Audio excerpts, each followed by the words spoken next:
ஆண்டவருடைய வசனத்திலிருந்து சில காரியத்தை பார்க்க போகிறோம். சரி, குடும்பம் ஆண்டவரால் ஆரம்பிக்கப்பட்டு சிறப்பிக்கப்பட்டு ஆண்டவர் நடத்துகிறார். நம்ம குடும்ப ஜெபம் பண்ணால் குடும்பம் பாதுகாக்கப்படுது, குடும்பத்தில் அற்புதம் நடக்கிறது, நல்லது.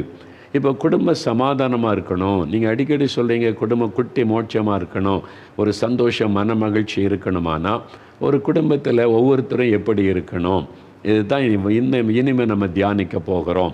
ஏன்னா குடும்பத்தில் முதலாவது முக்கியமானவங்க யார்? கணவன் மனைவி. அவங்க தான் ரொம்ப முக்கியம். ஒரு கணவன் மனைவி அவங்க தான் ஒரு குடும்பம். அங்கே அப்பா அம்மா தாத்தா பாட்டி இருந்தாலும் எப்போ ஒருத்தருக்கு திருமணமாக்கி கணவன் மனைவின்ற உறவு வருதோ அவங்க தனி குடும்பம்.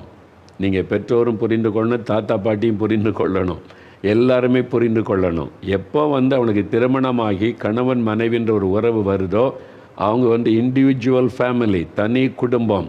அந்த குடும்பத்துக்கும் இயேசுக்கும் தான் நெருங்கின தொடர்பு. அந்த குடும்பத்தை கட்டி எழுப்புவதில் ஆண்டவர் கரிசனையாக இருக்கிறார். இதை நாங்கள் ஆழமாக மனதில் பதித்து கொள்ளணும். இந்த கணவன் மனைவிக்குள்ளே ஒரு அன்பு, ஐக்கியம், ஒரு மனம் இருக்கணும். ஒருவருக்கு ஒரு விட்டு கொடுக்கணும், புரிந்து கொள்ளுதல் அவசியம். அப்போ தான் அந்த குடும்பத்தில் கணவன் மனைவி உறவு சரியாக இருந்தால் தான் குடும்பத்தில் சந்தோஷம், மன மகிழ்ச்சி இருக்கும். சில சமயத்தில் சில உரசல்கள் வரலாம். நம்ம மனிதர்கள் தானே, எல்லாருக்குமே அது மாதிரி உரசல்கள் வருகிற வாய்ப்பு உண்டு.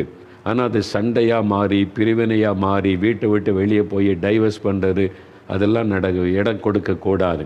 அப்புறம் கை நீட்டுறது, சிலர் இந்த பிரச்சனையில் கை நீட்டுவது, மனைவியை அடிப்பது, அந்த மாதிரி காரியம். சிலர் புருஷனை அடிச்சிருவாங்க.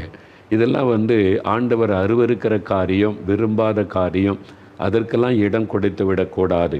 கணவன் மனைவி உறவு என்பது ஒரு அன்பு ஐக்கியத்தில் கட்டப்பட வேண்டும்.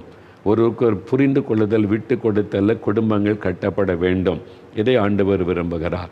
அப்போது இந்த குடும்பம் சந்தோஷமாக இருக்கணும் அப்படின்னு சொன்னால் என்ன செய்கிறது, எப்படி அப்படின்னு கேட்டால், நான் சொல்ல நம்முடைய சட்ட புஸ்தகம், வேத புஸ்தகம்தான். இதை நீங்கள் வெறுமனே வாசிக்கிறது மாத்திரம் அல்ல, அதில் என்ன சொல்லப்படுகிறதுன்னு கவனித்து அதன்படி வாழ நம்ம அர்ப்பணித்து கொள்ளும்போது தான் அந்த வசனத்தின் ஆசீர்வாதத்தை நம்ம காண முடியும்.